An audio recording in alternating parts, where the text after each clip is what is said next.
우리는 세상을 본다고 믿습니다. 그런데 어쩌면 세상이 우리를 통해 자신을 보고 있는지도 모릅니다.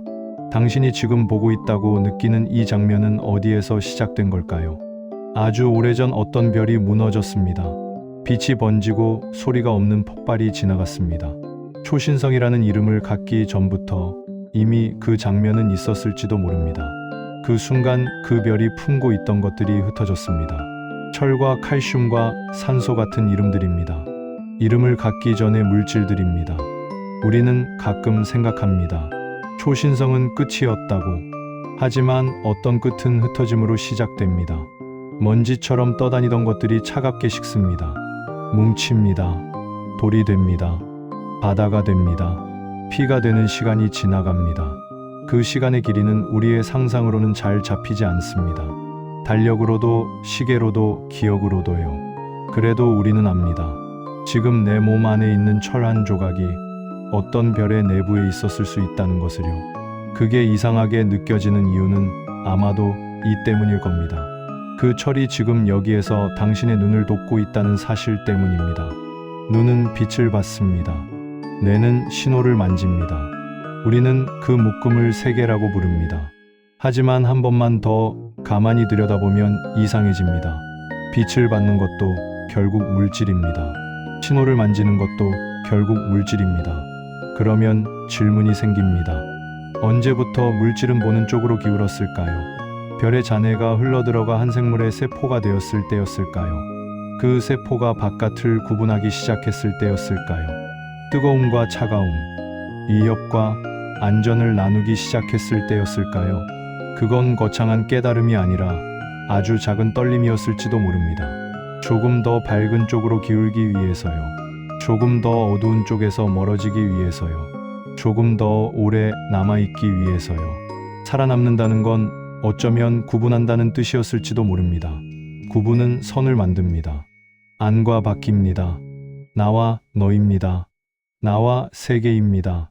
선을 만들기 시작한 순간부터 세계는 단순한 배경이 아니게 됩니다. 세계는 다가오는 것이 됩니다. 피해야 하는 것이 됩니다. 찾아야 하는 것이 됩니다. 그렇게 바깥이 생깁니다. 그렇게 안쪽도 생깁니다. 그리고 어느 날 어떤 존재는 바깥을 피하는 것만이 아니라 바깥을 기다리기 시작합니다. 먹이가 올 때까지요. 밤이 지나가기를요. 비가 내리기를요. 기다림은 시간을 만듭니다. 시간이 생기면 기억이 필요해집니다. 기억은 흔적입니다. 흔적은 방향을 만듭니다.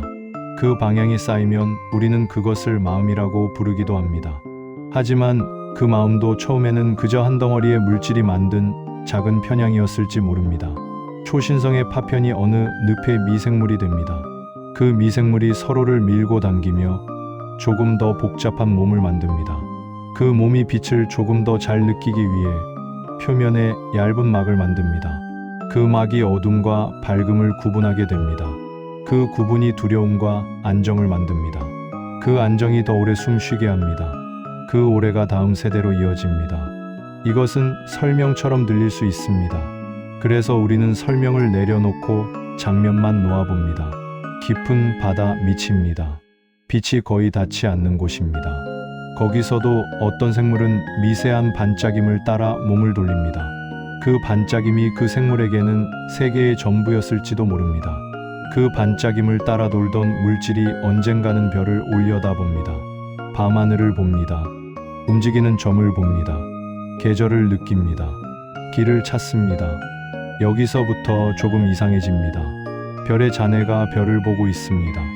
무너진 별에서 나온 원소들이 다시 별을 올려다봅니다. 그건 사실이라기보다 감각에 가까운 이상함입니다. 우리는 그 이상함을 습관처럼 넘깁니다. 너무 익숙하니까요. 하지만 어느 순간 당신이 지금 보고 있는 이 화면도 원래는 뜨거운 별의 내부에서 태어난 물질입니다. 그 물질이 이렇게 배열되어 빛을 만들고 소리를 만들고 문장을 만듭니다.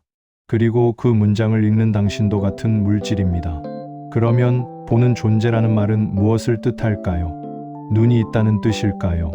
내가 있다는 뜻일까요? 언어가 있다는 뜻일까요? 아니면 자기 자신을 느낀다는 뜻일까요? 어떤 순간에는 우리가 본다고 믿지만 사실은 우리가 느끼는 쪽이 더 크기도 합니다. 기쁜데 이유를 모르는 날이 있습니다. 불안한데 아무 일도 없는 날이 있습니다. 낯선 길에서 갑자기 과거가 떠오르는 순간이 있습니다. 그때 우리는 바깥이 아니라 안쪽을 보고 있는 것처럼 느껴집니다. 그 안쪽은 어디에서 시작된 걸까요? 뇌는 수많은 신호를 한꺼번에 받습니다. 빛입니다. 소리입니다. 냄새입니다. 온도입니다. 피부에 닿는 공기입니다. 목구멍의 건조함입니다. 그 모든 것을 한 장면으로 묶어주는 무언가가 있습니다. 우리는 그 무언가를 의식이라고 부릅니다. 하지만 이름을 붙였다고 해서 잡히는 건 아닙니다. 의식은 손에 쥘 수 없습니다. 저울에 올릴 수 없습니다. 사진으로 남길 수 없습니다. 그런데도 너무 분명합니다. 지금 당신은 여기 있다는 느낌을 지우기가 어렵습니다. 이 느낌이 우연이었을까요? 우연이라는 말은 무심한 말처럼 들립니다. 아무 의미도 남기지 않는 것처럼요. 하지만 우연은 정말 무의미한 걸까요? 비가 내리다 멈춘 자리에서 물웅덩이가 생기는 것처럼요. 바람이 불고 먼지가 모여 하나의 둔덕이 되는 것처럼요. 우연은 어쩌면 조건들이 만나는 방식일 뿐일지도 모릅니다. 그렇다면 질문은 바뀝니다. 왜 하필 그 조건들은 보는 쪽으로 만났을까요? 살아남기 위해서였을까요? 복잡해졌기 때문일까요? 아니면 보는 것 자체가 살아남는 방식이 되었기 때문일까요?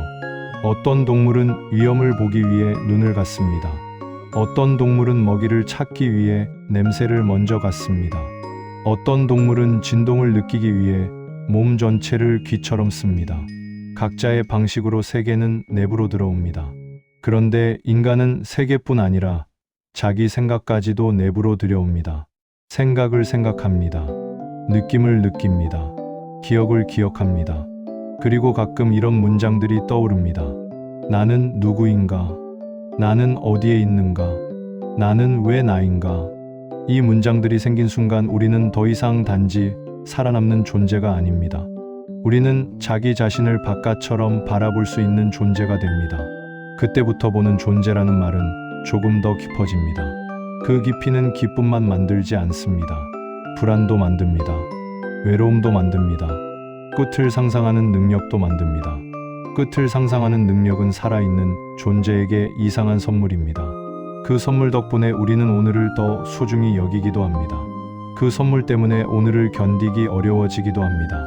그런데도 우리는 계속 봅니다. 밤하늘을 봅니다. 서로의 얼굴을 봅니다. 물결을 봅니다. 낡은 사진을 봅니다.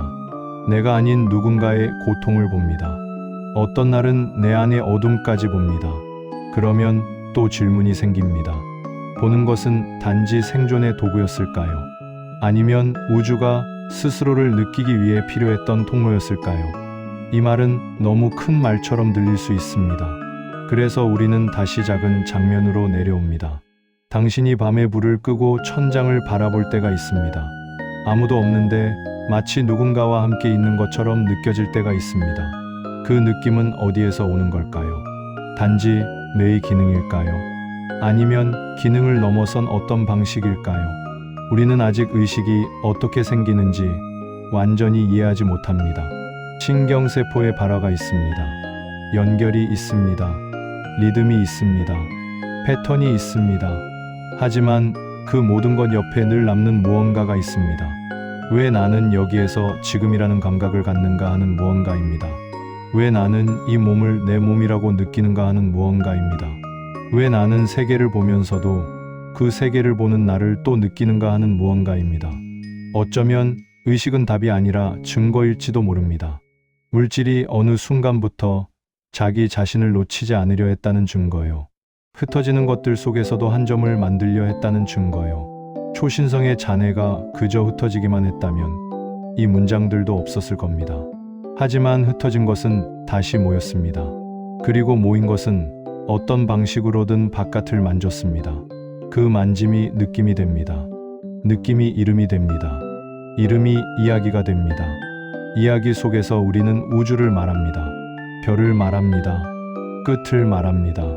그런데 그 말하는 입도, 그 말하는 숨도 그 별에서 온 물질입니다. 이쯤에서 조용히 한 문장을 놓아봅니다. 우리는 우주와 하나일지도 모릅니다.